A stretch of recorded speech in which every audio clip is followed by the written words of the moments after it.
പിണറായി വിജയൻ്റെ നേതൃത്വത്തിൽ CPMൻ്റെ ജീർണത അല്ലെങ്കിൽ അതിൻ്റെ അപജയം പരകോടിയിലേക്ക് അങ്ങേയറ്റത്തേക്ക് എത്തിയിരിക്കുന്നു എന്നുള്ളതാണ് ഈ വീഡിയോയിലൂടെ എനിക്ക് നിങ്ങളോട് പറയാനുള്ളത്. നമ്മൾ ഈ ചാനലിൽ CPMൻ്റെ ഒരു രാഷ്ട്രീയം വിശകലനം ചെയ്തുകൊണ്ട് അതിൻ്റെ ജീർണത വിശകലനം ചെയ്തുകൊണ്ട് നിരവധി വീഡിയോകൾ എടുത്തിട്ടുണ്ട്. അതിലേറ്റവും ആദ്യത്തേത് CPMൻ്റെ തകർച്ചയും BJPയുടെ വളർച്ചയും കേരളത്തിൽ എങ്ങനെ സംഭവിച്ചുവെന്ന് കൃത്യമായി അപഗ്രഥിക്കുന്ന സമഗ്രമായിട്ടുള്ളൊരു വിശകലനമായിരുന്നു. രണ്ടാമത്തേത് നമ്മളെടുത്തത് CPM തിരുത്തലുകളൊക്കെ തുടങ്ങാൻ പോകുന്നു, തിരുത്തിയെന്തോ പാർട്ടി ശരിയാക്കാൻ പോകുന്നു എന്ന് പറഞ്ഞപ്പോൾ തിരുത്താൻ കഴിയാത്ത വിധം CPM അധപ്പതിച്ചിരിക്കുന്നു എന്ന് പറഞ്ഞൊരു വീഡിയോ ആണ്. അത് CPMന് ഇനി തിരുത്തൽ സാധ്യമല്ല എന്ന് പറഞ്ഞുകൊണ്ടൊരു വീഡിയോ ആണ്. അപ്പോൾ ഇത്തരം വീഡിയോകളൊക്കെ തന്നെ ആയിരക്കണക്കിന് ആളുകൾ കണ്ടിരുന്നു. ഇതിന് ശേഷം ഞാൻ അടുത്ത വീഡിയോ എടുത്തത് CPMൻ്റെ തകർച്ചയുടെ അടുത്ത ഘട്ടം അത് PV അൻവറിലൂടെ എന്ന് പറഞ്ഞുകൊണ്ടാണ്. PV അൻവർ ഉയർത്തിയിട്ടുള്ള വിമർശനങ്ങൾക്കൊന്നും തന്നെ CPMന് മറുപടി പറയാൻ കഴിഞ്ഞില്ല എന്ന് മാത്രമല്ല CPMൻ്റെ നേതാക്കളാരും തന്നെ അത് ഏറ്റെടുത്തുകൊണ്ട് ഡിഫെൻഡ് ചെയ്യാൻ മുന്നോട്ട് വരാത്ത ഒരവസ്ഥ കൂടി ഉണ്ടായിരുന്നു. പലപ്പോഴും ഈ ഭരണത്തിൽ പോലും പിണറായി വിജയനെ ഡിഫെൻഡ് ചെയ്യാൻ ആളില്ലാത്തൊരവസ്ഥ ഉണ്ടായിരുന്നു. മനോരമയിൽ ജോണി ലൂക്കോസിന് മുഹമ്മദ് റിയാസ് എന്ന് പറയുന്ന വ്യവസായ വകുപ്പ് മന്ത്രിയും പിണറായിയുടെ മരുമകനും കൊടുത്തിട്ടുള്ള ഒരു ഇൻ്റർവ്യൂവിൽ അദ്ദേഹം കൃത്യമായി പറഞ്ഞത് മന്ത്രിമാരൊക്കെ തന്നെ ഇത് പിണറായി വിജയനെയും ഈ ഗവൺമെൻറ്റിനെയും ഒക്കെ ന്യായീകരിക്കാൻ മുന്നോട്ട് വരേണ്ടതാണ് എന്ന് പറയുന്ന ഒരു പരിഭവം പോലും അദ്ദേഹം പറഞ്ഞു വെച്ചു. പക്ഷെ അതിനുശേഷവും അത്തരത്തിലുള്ള വലിയ നീക്കങ്ങളൊന്നും പാർട്ടിയുടെ ഭാഗത്തുനിന്ന് കണ്ടില്ല. യഥാർത്ഥത്തിൽ ചില കത്തുകൾ PV അൻവർ കൊടുത്തതുമായി ബന്ധപ്പെട്ട് എന്ത് നടപടികളാണ് എടുത്തത് എന്നുള്ളതിലൊന്നും ജനങ്ങൾക്ക് അല്ലെങ്കിൽ CPMൻ്റെ അണികൾക്ക് പോലും ഇത്തവണ ഇപ്പോഴും വലിയ ക്ലാരിറ്റി ഇല്ല എന്നുള്ളതാണ്. പിന്നെ CPMനെ ഇല്ലാതാക്കുന്ന പിണറായി എന്നൊക്കെ പറഞ്ഞ് നമ്മൾ നിരവധി വീഡിയോകൾ ചെയ്തിരുന്നു. ഇങ്ങനെയൊക്കെ വീഡിയോകൾ ചെയ്തിട്ടുള്ള ഞാൻ ഈ കഴിഞ്ഞ ദിവസങ്ങളിൽ നമുക്കറിയാം കരുനാഗപ്പള്ളി ഏരിയ കമ്മിറ്റിയിലുള്ള ചില ലോക്കൽ കമ്മിറ്റികളുമായി ബന്ധപ്പെട്ടുള്ള പ്രശ്നങ്ങളിൽ എന്തുകൊണ്ടാണ് വീഡിയോ ചെയ്യാത്തതെന്നൊക്കെ എന്നോട് ചോദിച്ചിരുന്നു. അതിനെക്കുറിച്ചുള്ള സമഗ്രമായിട്ടുള്ള ഒരു വീഡിയോ ആണിത്. ആ വീഡിയോയിലൂടെ CPMൻ്റെ അപജയം എത്രത്തോളം പുറത്തേക്ക് എത്തിയിരിക്കുന്നു എന്ന് നമുക്ക് മനസ്സിലാവും. കരുനാഗപ്പള്ളി ഏരിയ കമ്മിറ്റി എന്ന് പറയുന്നത് അതിന് തന്നെ ഒരു ചരിത്രമുണ്ട്. അതായത് 2002 ഇന്ന് നമ്മളിപ്പോൾ സംസാരിക്കുന്നതിനും ഏതാണ്ട് 22 കൊല്ലങ്ങൾക്ക് മുമ്പ് അതിൻ്റെ AC സെക്രട്ടറി ആയിട്ടുള്ള N പരമേശ്വരൻ പോറ്റിയുടെ നേതൃത്വത്തിൽ ഒരു സ്വതന്ത്ര ഫോറം രൂപീകരിച്ചുകൊണ്ട് കരുനാഗപ്പള്ളി ഏരിയ കമ്മിറ്റി ഒന്നടങ്കം CPMൽ നിന്ന് പുറത്തേക്ക് പോവുകയും പിന്നീട് അവർ BB ചെറിയാൻ രൂപീകരിച്ച പാർട്ടിയുമായിട്ടൊക്കെ ചേരുകയും ചെയ്തിട്ടുള്ള ഒരു ചരിത്രം ഈ പറയുന്ന കരുനാഗപ്പള്ളി ഏരിയ കമ്മിറ്റിക്കുണ്ട്. ഈ കരുനാഗപ്പള്ളി ഏരിയ കമ്മിറ്റിയും അത് നിൽക്കുന്ന കൊല്ലം ജില്ലയും എന്ന് പറയുന്നത് CPMൻ്റെ അങ്ങേയറ്റത്തെ ഏറ്റവും വലിയ ശക്തി കേന്ദ്രങ്ങളിലൊന്നാണ്. അതായത് 2 നിയമസഭകൾ ഒഴിച്ചു വച്ചിട്ടുണ്ടെങ്കിൽ കഴിഞ്ഞ തവണ മേഴ്സിക്കുട്ടിയമ്മയും അതുപോലെ തന്നെ കരുനാഗപ്പള്ളിയിലും 2 നിയമസഭകൾ ഒഴിച്ചു വെച്ചാൽ ആ നിയമസഭകളിൽ ഒഴികെ ബാക്കി എല്ലായിടത്തും തന്നെ CPM പ്രതിനിധികളാണ് വിജയിച്ചത് എന്നുള്ളത് നമുക്ക് കാണാം. എന്ന് പറഞ്ഞാൽ മേഴ്സിക്കുട്ടിയമ്മ മത്സരിച്ച കുണ്ട്രയിലും പിന്നെ നമ്മുടെ മഹേഷ് മത്സരിച്ച് കോൺഗ്രസിന് വേണ്ടി ജയിച്ചിട്ടുള്ള 2 നിയമസഭാ മണ്ഡലങ്ങൾ ഒഴിച്ചു വെച്ചാൽ ബാക്കി എല്ലായിടത്തും തന്നെ വൻതോതിൽ വിജയം സമ്മാനിച്ച ഒരു ജില്ലയാണ് കൊല്ലം എന്ന് പറയുന്നത്. ആ കൊല്ലത്താണ് ഇത്തവണ സംസ്ഥാന സമ്മേളനം നടക്കാൻ പോകുന്നത്. അതുകൊണ്ട് തന്നെ ഏറ്റവും ആദ്യം അവിടെ ജില്ലാ കമ്മിറ്റികളിൽ ജില്ലാ തെരഞ്ഞെടുപ്പ് നടത്തി പൂർത്തിയാക്കേണ്ട ഒരു കമ്മിറ്റിയാണ്. അവിടെയുള്ള കരുനാഗപ്പള്ളി ഏരിയയുടെ കീഴിലുള്ള 10ഓളം വരുന്ന ലോക്കൽ കമ്മിറ്റി സമ്മേളനങ്ങളിൽ 7 എണ്ണത്തിലും സമ്മേളനങ്ങൾ പോലും നടത്താൻ കഴിഞ്ഞില്ല എന്നുള്ളതാണ് CPM ഇപ്പോൾ വന്നുപെട്ടിരിക്കുന്ന ഏറ്റവും വലിയ ഗതികേട്. അതിൻ്റെ ഏറ്റവും പ്രധാനപ്പെട്ട കാരണമെന്ന് പറയുന്നത് അവിടെ PR വസന്തൻ എന്ന് പറയുന്ന ഒരു നേതാവുണ്ട്. അദ്ദേഹം ജില്ലാ കമ്മിറ്റി മെമ്പറാണ്, DYFIയുടെ സംസ്ഥാന പ്രസിഡൻ്റായിരുന്നു. യഥാർത്ഥത്തിൽ VS അച്യുതാനന്ദനും പിണറായി വിജയനും തമ്മിലുള്ള ഒരു പടലപ്പണക്കം നീണ്ടു നിന്നിരുന്ന കാലത്ത് ഏറ്റവും ആദ്യം VS അച്യുതാനന്ദൻ്റെ ഒപ്പം നിന്നതാണ്. പിന്നീട് പിണറായി പക്ഷത്തേക്ക് അദ്ദേഹം കൂറുമാറിയ ഒരു നേതാവാണ് ഈ പറയുന്ന PR വസന്തൻ എന്ന് പറയുന്ന വലിയ നേതാവാണ്. അദ്ദേഹത്തിന് അവിടെയുള്ള അണികളുടെ ഇടയ്ക്ക് വലിയ സ്വാധീനമുണ്ട്. അവർ ഇത്തവണ നിരവധി ലോക്കൽ കമ്മിറ്റികൾ പിടിച്ചെടുത്തു എന്ന് പറയുന്ന ഒരു പ്രശ്നമാണുള്ളത്. ഈ പ്രശ്നമുള്ളത് ആർക്കാണ് എന്ന് ചോദിച്ചാൽ സൂസൻ കോടി എന്ന് പറയുന്ന നേരത്തെ ജനാധിപത്യ മഹിളാ അസോസിയേഷൻ പ്രസിഡൻ്റായിരുന്ന അതുപോലെ തന്നെ സാമൂഹ്യക്ഷേമ ബോർഡ് ചെയർപേഴ്സൺ ആയിരുന്ന സൂസൻ കോടി. ആ സൂസൻ കോടി എന്ന് പറയുന്ന ഒരു വനിതാ നേതാവ് അവരിപ്പോൾ സംസ്ഥാന കമ്മിറ്റി മെമ്പറാണ് CPMൻ്റെ. അവരുടെ കീഴിലുള്ള അനുയായികൾ വന്നിട്ട് ഈ കുലശേഖരപുരത്തെ ലോക്കൽ കമ്മിറ്റി ഓഫീസിലേക്കും അതുപോലെ ഏരിയ കമ്മിറ്റി ഓഫീസിലേക്കും അവർ പ്രകടനം നടത്തുന്ന ഒരു കാഴ്ചയാണ് നമ്മൾ കണ്ടത്. ആ പ്രകടനത്തിൽ ഉയർത്തിയിട്ടുള്ള മുദ്രാവാക്യങ്ങൾ പ്രത്യേകിച്ചും CPMൻ്റെ അണികളൊക്കെ കേൾക്കേണ്ടതാണ്. ഞാൻ ആ മുദ്രാവാക്യങ്ങളൊന്ന് ലിസ്റ്റ് ചെയ്ത് വായിക്കാം, എന്നിട്ട് ഞാൻ വീണ്ടും അതിനെക്കുറിച്ചുള്ള കാര്യങ്ങൾ നിങ്ങളോട് പറയാം.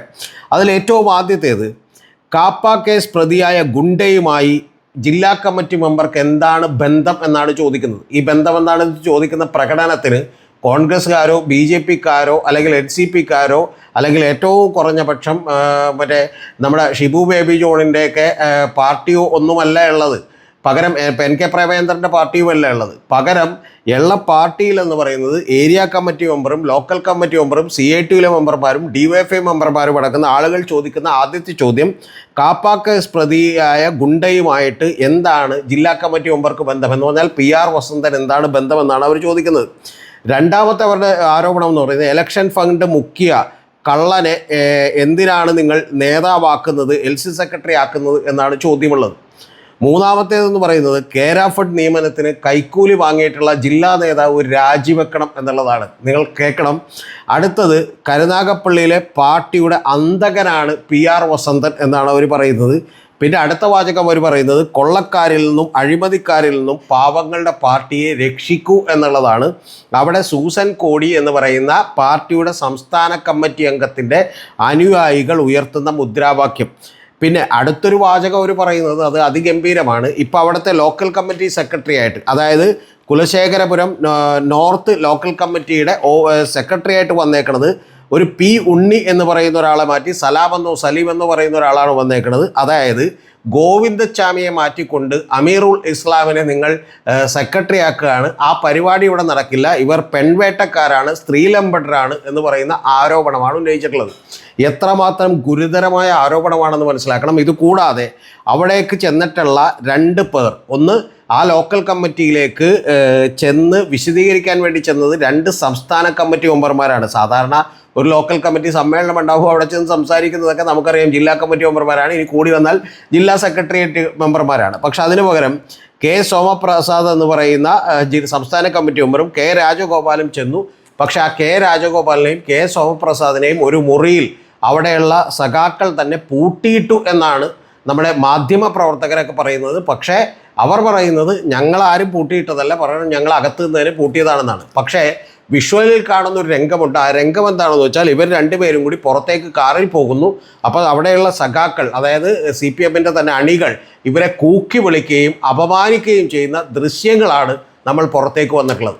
ഇതിലേക്ക് നയിക്കുന്ന കാര്യങ്ങൾ എന്താണെന്ന് വെച്ചാൽ ഒരിക്കലും നേരത്തെയൊക്കെ CPMനകത്ത് വലിയ തോതിലുള്ള വിഭാഗീയതകൾ ഉണ്ടായിട്ടുണ്ട്. ഇപ്പോൾ CPMഉം CPMമായി വിഭജിക്കുന്നത് പോലും കമ്മ്യൂണിസവും സോഷ്യലിസവും ഒക്കെ എങ്ങനെ പ്രയോഗത്തിൽ വരുത്തണമെന്ന് പറയുന്ന അങ്ങേയറ്റം കുറേ കൂടി തത്വചിന്താപരമായ പ്രത്യയശാസ്ത്രപരമായ ചില പ്രശ്നങ്ങളായിരുന്നു അവർ നയിച്ചുകൊണ്ടിരുന്നത്. ഏറ്റവും ഒടുവിൽ നമുക്കറിയാം MP രാഘവനൊക്കെ വിട്ടുപോകുമ്പോഴും ഒരു പാർട്ടി ലൈനുമായി ബന്ധപ്പെട്ട് മുസ്ലിം ലീഗിനെ ചേർക്കണോ വേണ്ടയോ എന്നൊക്കെയുള്ള ഒരു ലൈനിലാണ് അദ്ദേഹത്തിന് എന്ന് പറഞ്ഞാൽ ആശയപരമായിട്ടുള്ള ഭിന്നതകളിലാണ് അവർ അത് വിട്ടുപോകുന്നത് എന്ന് നമുക്കറിയാം.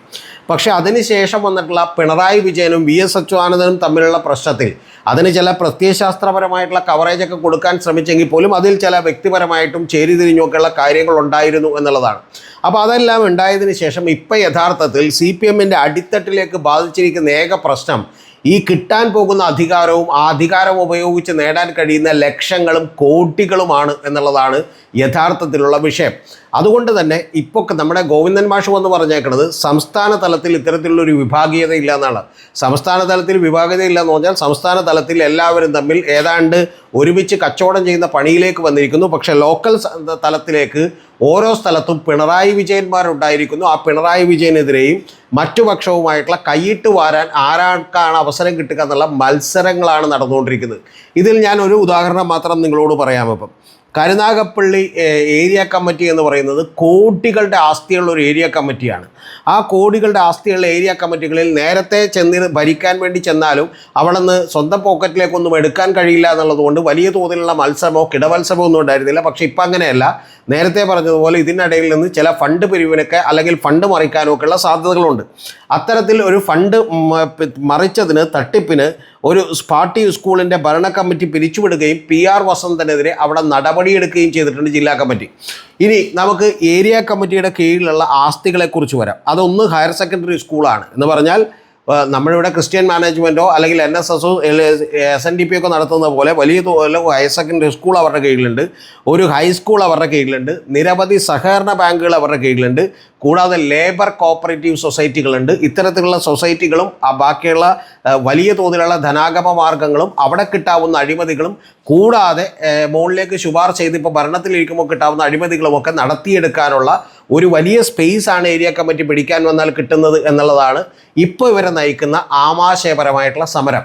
ഇനി ഇത് നമ്മുടെ കൊല്ലം ജില്ലയിലെ കരുനാഗപ്പള്ളി എന്ന് പറയുന്ന ഒരു താലൂക്കിൽ അല്ലെങ്കിൽ അവിടുത്തെ ഒരു ഏരിയ കമ്മിറ്റിയിൽ മാത്രം സംഭവിക്കുന്ന കാര്യമാണോ എന്ന് ചോദിച്ചാൽ ഒരിക്കലുമല്ല എന്നുള്ളതാണ്. പക്ഷേ ഗോവിന്ദൻ മാഷ് പറയുന്നത് ഇത് താൽക്കാലികമായി പ്രാദേശികമായിട്ടുള്ള ഒരു പ്രശ്നം മാത്രമാണ്. പക്ഷേ അങ്ങനെ പ്രാദേശികമായിട്ടുള്ള പ്രശ്നങ്ങളെ യഥാർത്ഥത്തിൽ സംസ്ഥാന തലത്തിലുണ്ടായിരുന്ന ഒരു പ്രശ്നത്തെ പോലും അതിൽ ചില പ്രത്യയശാസ്ത്ര മുഖംമൂടികൾ ഉണ്ടായിരുന്നുവെങ്കിൽ അതിനെ സോൾവ് ചെയ്യാനായിട്ട് CPM-ന് കഴിയുമായിരുന്നുവെങ്കിൽ, പക്ഷേ ഇത്തരത്തിൽ CPM-നകത്ത് അഴിമതിയുടെ ചെളിക്കുണ്ടിൽ വീണ് കിടക്കുന്ന സഖാക്കൾ നേതൃത്വം കൊടുക്കുന്ന ലോക്കൽ കമ്മിറ്റികളും ഏരിയ കമ്മിറ്റികളും ഒക്കെ വന്നുകൊണ്ടിരിക്കുന്നു എന്നുള്ളതും അവർ ഭൂമാഫിയകളുമായും സ്ത്രീപീഡനങ്ങളുമായും നിരവധി കേസുകളിലുമൊക്കെ അവർ അകപ്പെടുന്നു എന്നുള്ളതും CPM-ന് പരിഹരിക്കാൻ കഴിയാത്ത പ്രശ്നമാണ്. കാരണം അത് യഥാർത്ഥത്തിൽ കരുനാഗപ്പള്ളിയിൽ മാത്രം ഒതുങ്ങുന്ന പ്രശ്നമല്ല. ഞാൻ മറ്റൊരു സ്ഥലം കൂടി നിങ്ങളോട് ചൂണ്ടിക്കാണിക്കാം. പാലക്കാട് ജില്ലയിലെ കൊഴിഞ്ഞാമ്പാറ പഞ്ചായത്തിൽ അവരൊരു സമാന്തര ഓഫീസ് തുടങ്ങിയിരിക്കുന്നു. ആ സമാന്തര ഓഫീസ് അവർക്ക് തുടങ്ങിയിട്ട് അവരതിന് പേരിട്ടിരിക്കുന്നത് EMS സെൻറ്റർ എന്നാണ്. ആ EMS സെൻറ്റർ എന്ന് പറയുന്ന ആ ഓഫീസ് ഉദ്ഘാടനം ചെയ്തത് അവിടുത്തെ കൊഴിഞ്ഞാമ്പാറ പഞ്ചായത്തിൻ്റെ പ്രസിഡൻ്റാണ്. ആ കൊഴിഞ്ഞാമ്പാറ പഞ്ചായത്ത് പ്രസിഡന്റ് അത് ഉദ്ഘാടനം ചെയ്യാനുള്ള കാര്യം N സതീഷ് എന്ന് പറയുന്ന കൊഴിഞ്ഞാമ്പാറ പഞ്ചായത്ത് പ്രസിഡന്റ് അത് ഉദ്ഘാടനം ചെയ്യാനുള്ള ഏറ്റവും പ്രഥമമായിട്ടുള്ള കാര്യം അരുൺ പ്രസാദ് എന്ന് പറയുന്ന കോൺഗ്രസിൽ നിന്ന് രാജിവെച്ചു പോകുന്ന ഒരാളെ ലോക്കൽ കമ്മിറ്റി സെക്രട്ടറി ആക്കിയിരിക്കുന്നു എന്നുള്ളതും, കൂടാതെ EN സുരേഷ് ബാബുവിൻ്റെ ധാർഷ്ട്യം ഞങ്ങൾക്ക് അംഗീകരിക്കാനും കഴിയില്ല എന്ന് പറഞ്ഞുകൊണ്ടാണ് അവിടെ നൂറുകണക്കിന് ആളുകൾ വലിയ തോതിലുള്ള പ്രതിഷേധം ചേരുകയും അവർ പുതിയതായി ഒരു സമാന്തര ഓഫീസ് തന്നെ ഉദ്ഘാടനം ചെയ്യുകയും ചെയ്തത്. ഇതിനെക്കുറിച്ച് EN സുരേഷ് ബാബുവിനോട് ചോദിക്കുമ്പോൾ അദ്ദേഹം തിരിച്ചു പറയുന്ന ഒരു കാര്യം എന്ന് പറയുന്നത് ഓവുചാലിലെ പുഴുക്കളെക്കുറിച്ച് ഞാൻ സംസാരിക്കാറില്ല എന്നുള്ളതാണ്. എന്ന് പറഞ്ഞാൽ പാർട്ടിയുടെ നേതൃത്വത്തിൽ ഒരു ലോക്കൽ ബോഡി ഇലക്ഷനിൽ മത്സരിച്ച് ജയിച്ചിട്ടുള്ള N സതീഷിനെ കുറിച്ചും അതിൻ്റെ അവിടെയുള്ള പാർട്ടി മെമ്പർമാരെക്കുറിച്ചും അദ്ദേഹം പറയുന്നത് ഓവുചാലിലെ പുഴുക്കൾ എന്നുള്ളതാണ്. എന്ന് പറഞ്ഞാൽ യഥാർത്ഥത്തിൽ ആരാണ് പുഴുക്കളായി മാറിയിട്ടുള്ളത്, പാർട്ടി എവിടെ വരെ എത്തി എന്ന് നിങ്ങൾ ആലോചിക്കണം. ഇതുമായി ബന്ധപ്പെട്ട് തന്നെയാണ് CPM-ൽ പാലക്കാട് ജില്ലയിൽ വലിയ തോതിലുള്ള വിഭാഗീയതയുണ്ട്. ആ വിഭാഗീയതയുടെ ചില സ്ഫുരണങ്ങൾ പുറത്തേക്ക് വന്നിട്ടുണ്ട്. ആ പുറത്തേക്ക് വന്നതിൻ്റെ സ്ഫുരണങ്ങളിലാണ് NN കൃഷ്ണദാസ് ഏറ്റവും ആദ്യം അവിടെ നിന്ന് പിരിഞ്ഞു പോയിട്ടുള്ള അല്ലെങ്കിൽ അവിടെ നിന്ന് പുറത്തേക്ക് പോകുന്നു എന്ന് പറഞ്ഞ ഒരു ലോക്കൽ കമ്മിറ്റി മെമ്പറെ അദ്ദേഹത്തെ കെട്ടിപ്പിടിച്ച് തോളത്ത് പിടിച്ച് കൺവെൻഷൻ കൊണ്ടുവരുന്ന കാഴ്ച നമ്മൾ കണ്ടു. കൂടാതെ അദ്ദേഹം 2 തരത്തിലുള്ള പ്രസ്താവനകൾ നടത്തി. ഒന്ന്, പെട്ടി നിങ്ങൾ ദൂരേക്ക് വലിച്ചെറിയൂ എന്നാണ് പറഞ്ഞത്. എന്ന് പറഞ്ഞാൽ കള്ളപ്പണവുമായി വന്ന പെട്ടി നിങ്ങൾ ദൂരേക്ക് വലിച്ചെറിയൂ, ഞങ്ങൾ രാഷ്ട്രീയം പറയട്ടെ എന്ന് പറഞ്ഞു. ഇത്തരത്തിലുള്ള വിഭാഗീയമായി EN സുരേഷ് ബാബു പറയുന്നതിന് എതിരായിട്ടുള്ള ചില പ്രസ്താവനകൾ കൂടി നടത്തി. അപ്പോൾ ഇത്തരത്തിലുള്ള പ്രസ്താവനകൾ നടത്തുന്നത് വഴി അവിടെയും വലിയ തോതിലുള്ള പ്രശ്നമുണ്ടായിരിക്കുന്നു. ഇനി മറ്റൊരു കാര്യം കൂടി ഞാൻ ചൂണ്ടിക്കാണിക്കാം. ഈ ആലപ്പുഴയിൽ ഈ കഴിഞ്ഞ ദിവസങ്ങളിൽ ബിപിൻ സി ബാബു എന്ന് പറയുന്ന അവിടുത്തെ ജില്ലാ പഞ്ചായത്ത് വൈസ് പ്രസിഡൻ്റ് ആയിരുന്ന ഒരാൾ, അദ്ദേഹം തന്നെ ജില്ലാ മെമ്പറായിരുന്ന ഒരാൾ, അദ്ദേഹത്തെ മാറ്റി നിർത്തിയിരുന്നു കുറച്ചു കാലം. അത് ഏതാണ്ട് നമ്മുടെ പാർലമെൻറ്റ് തെരഞ്ഞെടുപ്പിൻ്റെയൊക്കെ സമയത്താണ്. അതിനുശേഷം അദ്ദേഹം ഇപ്പോൾ BJP-യിലേക്ക് പോയി ചേർന്നിരിക്കുന്നു. ആ BJP-യിലേക്ക് പോയി ചേർന്നിരിക്കുന്നു എന്നുള്ളതിനേക്കാൾ വലിയ പ്രധാനപ്പെട്ട കാര്യമെന്ന് പറയുന്നത് അദ്ദേഹം കായംകുളത്ത് KH ബാബുജാൻ എന്ന് പറയുന്ന ഒരു നേതാവാണ് അവിടെ ഭരിക്കുന്നത്. ആ ബാബുജാൻ്റെ നേതൃത്വത്തിലാണ് നിഖിൽ തോമസ് എന്ന് പറയുന്ന ഒരാളൊക്കെ സംരക്ഷിക്കപ്പെട്ടത്. ആ നിഖിൽ തോമസ് ആണ് BCom ജയിക്കാതെ MCom പഠിച്ചത്, നിങ്ങൾക്ക് ഓർമ്മയുണ്ടാവും. അപ്പോൾ ഇത്തരത്തിൽ ഓരോ സ്ഥലത്തും ഓരോ പാർട്ടിയും ഓരോ മാഫിയ സംഘങ്ങളെ വളർത്തിയെടുക്കുന്നതിൽ വലിയ തോതിൽ CPM വിജയിച്ചിരിക്കുന്നു. അവരുടെ പിടിയിലേക്ക് CPM-ഓ അല്ലെങ്കിൽ അത്തരത്തിലൊരു മാഫിയ സംഘത്തിന് നേതൃത്വം കൊടുക്കുന്ന ആളുകളായോ CPM-ൻ്റെ അണികൾ മാറിയിരിക്കുന്നു. ഇനി ആ ബിപിൻ ബാബുവിൻ്റെ അമ്മ, അവർ പ്രസന്നകുമാരി എന്നാണ് അവരുടെ പേര്. അവർ യഥാർത്ഥത്തിൽ CPM-ൻ്റെ ഏരിയ കമ്മിറ്റി അംഗമാണ്. അവർ കൃത്യമായിട്ട് ഒരു കത്ത് കൊടുത്തിരുന്നു ജില്ലാ കമ്മിറ്റിക്ക്. ആ കത്ത് കൊടുത്തതിൽ പറഞ്ഞിരിക്കുന്ന ഒരു കാര്യം, CPM ഇത്തവണ ലോക്സഭയിലേക്ക് 3-ാം സ്ഥാനത്ത് പോകുമെന്നാണ്. ആ 3-ാം സ്ഥാനത്ത് പോകുമെന്ന് പറയുക മാത്രമല്ല, ആലപ്പുഴയിലെ പത്തിയൂർ പഞ്ചായത്തിൽ CPM ഇതുവരെ ഒരിക്കലും പിന്നിലാകാത്ത പഞ്ചായത്തിൽ കഴിഞ്ഞ തവണ 1-ാം സ്ഥാനത്തേക്ക് BJP-യും 2-ാം സ്ഥാനത്തേക്ക് ഇന്ത്യൻ നാഷണൽ കോൺഗ്രസും 3-ാം സ്ഥാനത്തേക്ക് CPM-ഉം വരുന്ന അവസ്ഥയുണ്ടായി. അതിൻ്റെ അർത്ഥം ബിപിൻ ബാബു പോലും പറയുന്നത് ഈ കത്ത് കൊടുത്തിട്ട് പോലും യഥാർത്ഥത്തിൽ CPM അതൊന്നും പരിഗണിച്ചില്ല എന്നുള്ളതാണ്. കൂടാതെ ബിപിൻ ബാബു പുറത്തേക്ക് പോയപ്പോൾ അദ്ദേഹം പറയുന്നത് ഒരു പ്രത്യേക വിഭാഗക്കാർ CPM-ൽ പിടിമുറുക്കുന്നു എന്നുള്ളതാണ്. അതിൽ ചില വർഗീയമായിട്ടുള്ള സൂചനകളൊക്കെ ഉണ്ട്. ഇത്തരത്തിലുള്ള വിമർശനങ്ങളും നേരത്തെ ഉണ്ട്. PFI-ക്കാരും SDPI-ക്കാരും അതുപോലെയുള്ള ആളുകളുമൊക്കെ CPM-ലേക്ക് ഇൻഫിൽട്രേറ്റ് ചെയ്തിരിക്കുന്നുവെന്നും ഒരു പ്രത്യേക വിഭാഗക്കാർക്ക് വലിയ തോതിലുള്ള പ്രാമുഖ്യം കിട്ടുന്നു എന്നുള്ള ആരോപണത്തിൽ നിൽക്കുമ്പോഴാണ് വളരെ കൃത്യമായി തുറന്നു പറഞ്ഞില്ലെങ്കിലും ബിപിൻ ബാബു ഇത്തരത്തിലുള്ള ആരോപണങ്ങൾ പറയുന്നത്. ഇനി പറയുന്ന ബിപിൻ ബാബുവിനെതിരെ CPM ഉന്നയിക്കുന്ന ആരോപണം എന്താണ്?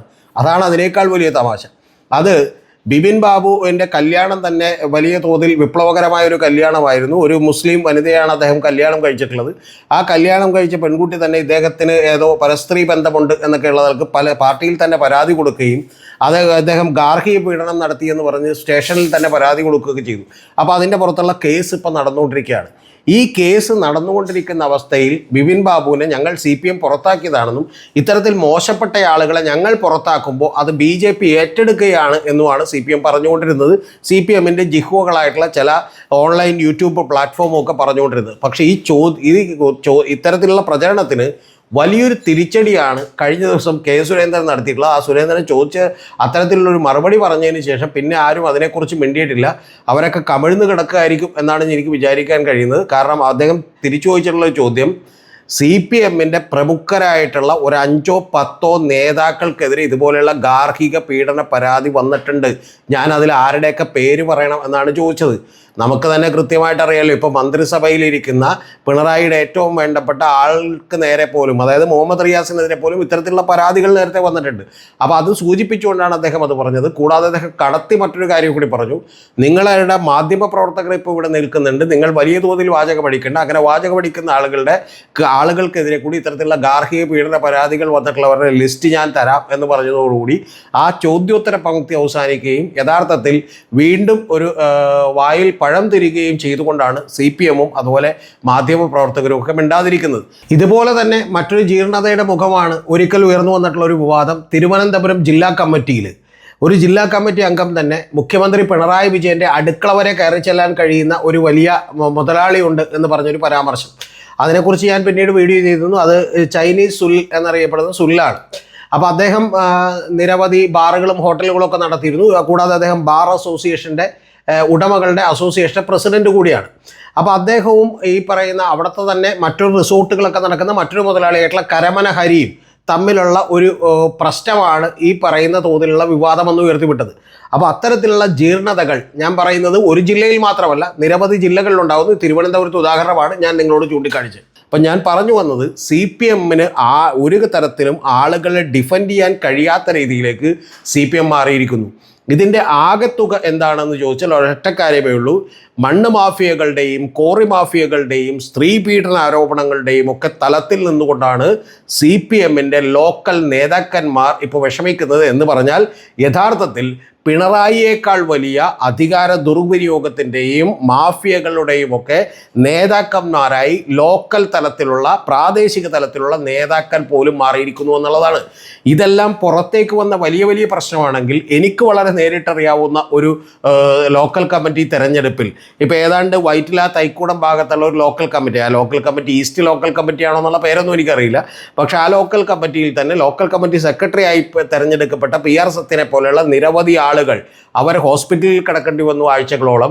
അതിൽ നിന്ന് ചന്ദ്രനെ പോലെയുള്ള, അതായത് കൊച്ചിൻ കോർപ്പറേഷനിലേക്ക് മത്സരിച്ച് ജയിച്ച കൗൺസിലറായിരുന്ന ചന്ദ്രനെ പോലെയുള്ള ആളുകളെ പുറത്താക്കുന്ന നടപടിയിലേക്ക് CPM കടക്കേണ്ടി വന്നു. എന്ന് പറഞ്ഞാൽ ഏറ്റവും കുറഞ്ഞ പക്ഷം ലോക്കൽ സമ്മേളനങ്ങളിൽ നടന്നതിൽ ഒരു 60 or 70 സ്ഥലത്തെങ്കിലും ഇത്തരത്തിൽ പ്രകടമായിട്ടുള്ള കയ്യാങ്കളികളിലേക്ക് CPMൻ്റെ ലോക്കൽ സമ്മേളനങ്ങൾ കടന്നിരിക്കുന്നു എന്നുള്ളതാണ്.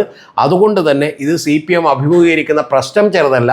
ഒരു സംസ്ഥാന തലത്തിൽ ഒരു ഒത്തുതീർപ്പുണ്ടാക്കിക്കൊണ്ടോ സീറ്റുകൾ വിഭജിച്ചുകൊണ്ടോ സ്ഥാനമാനങ്ങൾ പങ്കിട്ടുകൊണ്ടോ പോലും ഈ പ്രശ്നത്തെ പരിഹരിക്കാൻ കഴിയാത്ത വിധം ഒരു ബൂർഷ്വാ പാർട്ടിയായി CPM അധപ്പതിച്ചിരിക്കുന്നു.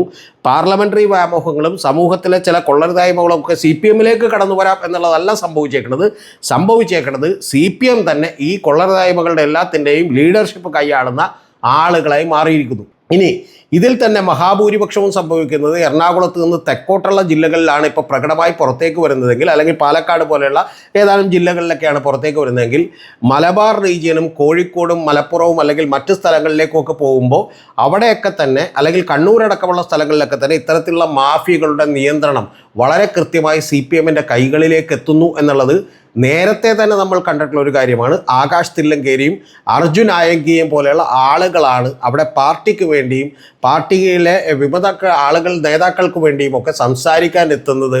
സോഷ്യൽ മീഡിയയിൽ വലിയ തോതിൽ അവർക്കൊക്കെ അനുയായികൾ ഉണ്ടാകുന്നത് എന്നുള്ളത് നമ്മൾ കണ്ടതാണ്. ഇനി ചില സ്ഥലങ്ങളിൽ ഇത്തരത്തിലുള്ള വലിയ പ്രശ്നങ്ങളൊന്നുമില്ല. ആ പ്രശ്നങ്ങളൊന്നും ഇല്ലാത്തത് ഇപ്പോൾ ഉദാഹരണത്തിന് എറണാകുളം പോലെയുള്ള ജില്ലകളിലാണ്. എറണാകുളം പോലെയുള്ള ജില്ലകളിൽ നമുക്കറിയാം നേരത്തെ ഉണ്ടായിരുന്ന ഒരു പ്രശ്നം, ഗോപി കോട്ടമുറക്കൽ എന്ന് പറയുന്ന ഇപ്പോൾ സംസ്ഥാന കമ്മിറ്റി അംഗമായിരുന്നു, നേരത്തെ ജില്ലാ സെക്രട്ടറി ആയിരുന്ന അദ്ദേഹത്തെ ഒരു ഒളിക്യാമറ വെച്ച ആളുകൾ പിടികൂടുകയും ആ ഒളിക്യാമറ വെച്ച് പിടികൂടിയത് എന്തിനാണ് എന്നുള്ളതൊന്നും ഞാൻ കടക്കുന്നില്ല. ഒളിക്യാമറകൾ വെച്ച് പിടികൂടുകയും ആ ഒളിക്യാമറകളിൽ വെച്ചിട്ടുള്ള ചാക്കോച്ചൻ എന്ന് പറയുന്ന ഒരു നേതാവിനെ അടക്കം പുറത്താക്കുകയും ചെയ്യുന്ന ഒരു അവസ്ഥയുണ്ടൊക്കെ ഉണ്ടായി. പക്ഷെ അതിൽ നിന്നും പാർട്ടി നിരവധി ദൂരം മുന്നോട്ട് പോയി CPM എറണാകുളത്ത്. കാരണം TK ഷൺമാധുരനെ പോലെയുള്ള ചില കുണ്ടന്നൂരിൽ നിന്നും അതുപോലെ മരടക്കിലൊക്കെയുള്ള വലിയ നേതാക്കന്മാരൊക്കെ നേരത്തെ പുറത്താക്കുകയും പിന്നീട് അവരൊക്കെ അവരുടെ കാലം കഴിഞ്ഞതിന് ശേഷം യഥാർത്ഥത്തിൽ ദേവസിയെ പോലെയുള്ള ആളുകളൊക്കെ നമ്മുടെ CPMലേക്ക് കടന്നു വരികയും, ദേവസി എന്ന് പറഞ്ഞിട്ടുണ്ടെങ്കിൽ മരടിൻ്റെ ഫ്ലാറ്റുമായി ബന്ധപ്പെട്ട് അതിൻ്റെ അഴിമതികളുമായി ബന്ധപ്പെട്ടൊക്കെ ഉയർന്നു കേട്ടിട്ടുള്ള പേരാണ്. നേരത്തെ കോൺഗ്രസ്സുകാരനായിരുന്നു, പിന്നെ CPMലേക്ക് വന്നു. അതിനുശേഷം നമ്മൾ എടുത്തു നോക്കിയാൽ കാണാം ഇത്തരത്തിലുള്ള നേതാക്കന്മാരൊക്കെ പതുക്കെ അങ്ങോട്ട് നല്ല നേതാക്കന്മാരൊക്കെ ഇല്ലാതാവുകയും അവരെയൊക്കെ തന്നെ ഫിൽട്ടർ ചെയ്ത് പുറത്ത് കളയും, ഏറ്റവും മോശപ്പെട്ട നേതാക്കളെ എടുത്ത് അകത്തേക്ക് വെക്കുകയും ചെയ്തു. അതുകൊണ്ട് എറണാകുളത്തൊന്നും വലിയ പ്രശ്നമില്ല. എങ്കിൽ പോലും ഈ കൊള്ള മുതൽ പൊങ്കിടുന്നതിൽ ചില പ്രശ്നങ്ങളുണ്ട്. ആ പ്രശ്നങ്ങളിൽ ഒന്നാണ് ഈ ഏറ്റവും ഒടുവിൽ KJ ജേക്കബ് എന്ന് പറയുന്ന ഒരാൾ. അദ്ദേഹത്തിനെതിരെ നടപടിയെടുത്തു ജില്ലാ കമ്മിറ്റി മെമ്പറായിരിക്കുമ്പോൾ. അദ്ദേഹം പക്ഷേ അസുഖബാധിതനായി അടുത്തിടെ മരണപ്പെട്ടു. ആ മരണത്തിൽ പോലും ഈ പാർട്ടിയിൽ നിന്നുള്ള നടപടിയും അതിൻ്റെ സമ്മർദ്ദവും ഉണ്ടായി എന്ന് പറയുന്ന ആരോപണങ്ങളുണ്ട്. ആ നടപടിയെടുത്തത് അദ്ദേഹം ജോൺ ഫെർണാണ്ടസ് എന്ന് പറയുന്ന നേരത്തെ ആംഗ്ലോ ഇന്ത്യൻ MLA ആയി നാമനിർദ്ദേശം ചെയ്യപ്പെട്ട ഒരു ജില്ലാ കമ്മിറ്റി അംഗത്തിനെതിരെ ഒരാളുടെ 40-45 ലക്ഷം രൂപ തട്ടിയെടുത്തു എന്ന് പറയുന്ന ഒരു കേസ് ജില്ലാ കമ്മിറ്റിയിൽ ആരോപണം ഉന്നയിച്ചതിനാണ്. പക്ഷേ അത്തരത്തിൽ ആരോപണം ഉന്നയിക്കപ്പെട്ടാൽ അവർക്ക് വലിയ സീറ്റുകൾ കിട്ടുകയും അവരെ വലിയ രീതിയിൽ സംരക്ഷിക്കപ്പെടുകയും ചെയ്യുന്ന ഒരു പാർട്ടിയായി എറണാകുളത്തൊക്കെ CPM അടിമുടി മാറിയിരിക്കുന്നു. അങ്ങനെ മാറുന്നതിലേക്കുള്ള ഒരു പരിവർത്തനമാണ് ഇപ്പോൾ മറ്റ് ജില്ലകളിലുമൊക്കെ നടന്നുകൊണ്ടിരുന്നത്. പക്ഷേ എറണാകുളം കുറച്ചുകൂടി ഒരു വ്യവസായ നഗരമായതുകൊണ്ട് അത് നേരത്തെ നടന്നു എന്ന് മാത്രം. അതിൻ്റെ പ്രതിഫലനമായിട്ടാണ് നിങ്ങൾക്കെല്ലാം ഓർമ്മയുണ്ടാവും, ഒരു അനിൽകുമാർ എന്ന് പറയുന്ന വളരെ ചെറിയ ഒരു ഗ്യാസ് ഡീലേഴ്സിൻ്റെ സ്റ്റാഫിൻ്റെ അസോസിയേഷൻ്റെ ജില്ലാ സെക്രട്ടറി ആയിട്ടുള്ള അനിൽകുമാർ സ്വന്തം മകൻ്റെ ആഗ്രഹപ്രകാരം ബർത്ത്ഡേക്ക് ഒരു BMW മിനി കൂപ്പർ മേടിച്ചു കൊടുക്കുന്ന പാവപ്പെട്ട സഖാക്കളെ നേരത്തെ തന്നെ CPM സൃഷ്ടിക്കുകയും അവരെല്ലാം സംരക്ഷിക്കാനായിട്ട് നമ്മുടെ CN മോഹനെ പോലെയുള്ള നിരവധി ആളുകൾ എറണാകുളത്ത് ഉണ്ടാവുകയും ചെയ്യുന്നതുകൊണ്ട് എറണാകുളത്ത് മാത്രമാണ് ലോക്കൽ സമ്മേളനങ്ങളൊക്കെ കുറച്ചുകൂടി ഫലപ്രദമായി നടന്നിട്ടുള്ളത്. പക്ഷെ അവിടെ പോലും ഈ പറയുന്ന ഏറ്റവും താഴേക്കിടയിലുള്ള ലോക്കൽ കമ്മിറ്റി സെക്രട്ടറി ആവുന്നതും ഏരിയ സെക്രട്ടറി ആവുന്നതുമൊക്കെ വലിയ വിഭവ സമാഹരണത്തിനുള്ള സാധ്യതകളാണ് എന്ന് മനസ്സിലാക്കിയതുകൊണ്ട് വലിയ തോതിലുള്ള വിഭാഗീയത ഉണ്ടായിരിക്കുന്നു. അത് ലോക്കലിയുള്ള വിഭാഗീയതകളാണ്. അതിനെ പരിഹരിക്കാൻ CPMന് എളുപ്പമാവില്ല എന്നുള്ളതാണ് പറയാനുള്ളത്. അതുകൊണ്ട് തന്നെ ഈ CPMൻ്റെ അപജയം അങ്ങേയറ്റത്തേക്ക് പൂർണ്ണതയിലേക്ക് എത്തിയിരിക്കുന്നു. ഞാൻ നിങ്ങളോട് പറഞ്ഞത് ഒന്ന് കൊഴിഞ്ഞാമ്പാറയാണെങ്കിൽ, ഒന്ന് നിങ്ങളോട് വൈറ്റിലയിലൊരു സംഭവമാണെങ്കിൽ, രണ്ടാമത്തേത് കരുനാഗപ്പള്ളിയിൽ നടന്നിട്ടുള്ള സംഭവങ്ങളാണെങ്കിൽ, മൂന്നാമത്തേത് ആലപ്പുഴയിലെ സംഭവങ്ങളാണെങ്കിൽ, ഇത്തരത്തിലുള്ള 200-ലധികം വരുന്ന സംഭവങ്ങൾ ഇപ്പോൾ CPMൽ നടന്ന് കഴിഞ്ഞിരിക്കുന്നു. അതിൻ്റെ ലിസ്റ്റുകൾ പറയാൻ സമയമില്ലാത്തത് കൊണ്ടാണ്. ഇതിൽ നിന്ന് താൽക്കാലികമായിട്ടുള്ള കരകയറ്റങ്ങൾ പാർട്ടിക്കുണ്ടാകുമെങ്കിൽ പോലും പാർട്ടിയുടെ അപജയം ഏതാണ്ട് പൂർണ്ണമായിരിക്കുന്നു. ഇത്തരത്തിലുള്ള നേതാക്കന്മാരെ സ്വീകരിക്കാൻ BJPയും അതുപോലെ തന്നെ മറ്റ് രാഷ്ട്രീയ പാർട്ടികളും കൂടെ കാത്തു നിൽക്കുന്നു. ഒരു കാര്യം കൂടി ഞാൻ നിങ്ങളോട് പറയാം, BJPയിലേക്ക് പോകുന്ന CPMലെ നേതാക്കൾ പോലും സന്തോഷത്തോടു കൂടിയാണ് പോകുന്നത് എന്ന് ഞാൻ വിചാരിക്കുന്നില്ല. കാരണം ഈ അടുത്തിടെ CPMലേക്ക് മാറിയ ചില നേതാക്കന്മാരും ഒക്കെയായി ഞാൻ ലോക്സഭാ തെരഞ്ഞെടുപ്പിൻ്റെ സമയത്ത് സംസാരിച്ചതാണ്. അവർക്ക് പോലും മറ്റൊരു CPMന് പകരമുള്ള മറ്റൊരു പാർട്ടിയിലേക്കുള്ള ഒരു ഓപ്ഷൻ ഇല്ലാത്തത് കൊണ്ടാണ്. അങ്ങനെ ഓപ്ഷൻ ഉണ്ടാവുകയും CPM ഒരുപക്ഷെ നെടുകപ്പിളന്നുകൊണ്ട് ചിലപ്പോൾ മറ്റൊരു രാഷ്ട്രീയ പാർട്ടി ഉദയം ചെയ്യുകയും ഒക്കെ ചെയ്യുമെന്ന് പ്രതീക്ഷിച്ചിരുന്നവരാണ് KK രമയെ പോലെയുള്ള ആളുകളെല്ലാവരും തന്നെ. പക്ഷെ അത് സംഭവിക്കാത്തതുകൊണ്ട് കേരളത്തിന് കൂടി നഷ്ടമാണ്. തമ്മിൽ ഭേദം എന്നുള്ള നിലക്കാണ് പലപ്പോഴും ആളുകളെ തിരഞ്ഞെടുക്കുന്നത്. CPMും ഒക്കെ അങ്ങനെ തന്നെ മാറിയിരിക്കുന്നു. അതുകൊണ്ടാണ് സന്ദീപ് വാര്യരെയും P സരനെയും പോലെയുള്ളവർക്ക് വേണ്ടി മലക്കെ തുറന്നിട്ട വാതിലുകളുമായി CPM കാത്തിരിക്കുന്നത്. P സരനെ മഹാനായ മനുഷ്യരെന്നും സന്ദീപ് വാര്യരെ ക്രിസ്റ്റൽ ക്ലിയർ ആയിട്ടുള്ള സഖാവാണ് എന്നും പറയുകയും 3 ദിവസങ്ങൾ 48 മണിക്കൂർ കഴിഞ്ഞ് അദ്ദേഹം കോൺഗ്രസിൽ ചേരുമ്പോൾ തള്ളിപ്പറയുകയും ചെയ്യേണ്ട ഗതികേടിലേക്ക് CPM എത്തിയിരിക്കുന്നതാണ്. പാലക്കാട് പോലും കഴിഞ്ഞ തവണ ഉള്ളതിനേക്കാൾ വെറും 860 വോട്ടുകൾ കൂട്ടിയത് ഞങ്ങൾക്ക് വലിയ മേന്മയായി പോയെന്നും കഴിഞ്ഞ പാർലമെൻറ്റ് തെരഞ്ഞെടുപ്പിൽ പൊളിറ്റ് ബ്യൂറോ അംഗമായിട്ടുള്ള വിജയരാഘവൻ പിടിച്ചതിനേക്കാൾ 2000 വോട്ടുകൾ ഞങ്ങൾ കൂടുതൽ പിടിച്ചു എന്നും പറഞ്ഞുകൊണ്ട് സന്തോഷിപ്പിക്കുമ്പോൾ CPM നിങ്ങൾ ഒരു കാര്യത്തിന് മറുപടി പറയണം. നേരത്തെ പല മണ്ഡലങ്ങളിലും 45%, 50%-ഓളം വോട്ടുണ്ടായിരുന്ന നിങ്ങൾ ഇന്ന് നിയമസഭാംഗമായി ജയിക്കുന്നത് പോലും 34, 38, 39% വോട്ടുകളുടെ പിൻബലത്തിലാണ് എന്ന് മറന്നു പോകരുത്. ഏറ്റവും ഒടുവിൽ അതിൻ്റെ പ്രതിഫലം കണ്ടത് ചേലക്കരയിലാണ്. ചേലക്കരയിൽ 55% വോട്ടുകൾ മേടിച്ചാണ് കെ രാധാകൃഷ്ണൻ അവിടെ ജയിച്ചിരുന്നതെങ്കിൽ ആ CPMൻ്റെ വോട്ടുകൾ അവിടെ നഷ്ടപ്പെട്ടിരിക്കുന്നു. അത് ഏതാണ്ട് 40%-ലധികം മാത്രമായി താഴ്ന്നിരിക്കുന്നു എന്നുള്ളതാണ് വാസ്തവം. കാലിനടിയിലെ മണ്ണ് ഒലിച്ചു പോവുകയും ജീർണതയുടെ പരകോടിയിലേക്ക് CPM എന്ന് പറയുന്ന രാഷ്ട്രീയ പാർട്ടി എത്തുകയും ചെയ്തിരിക്കുന്നു. അതിലൊരൊറ്റ കാര്യം കൂടി, അതിൽ നിൽക്കുന്ന അണികൾക്ക് പോലും അതിൻ്റെ പ്രത്യയശാസ്ത്രപരമായിട്ടുള്ള ചിന്തകളിൽ, ആശയങ്ങളിലൊന്നും താല്പര്യമുള്ളത് കൊണ്ടല്ല, പകരം ഉപജീവന മാർഗമെന്നും അവരുടെ വയറ്റിപ്പഴപ്പിനും അല്ലെങ്കിൽ വിഭവ സമാഹരണത്തിനുമുള്ള സാധ്യതകൾ CPMൽ തേടുന്നത് കൊണ്ടാണ് CPMൽ കുറച്ച് പേർ ഇന്നും നിലനിൽക്കുന്നത്.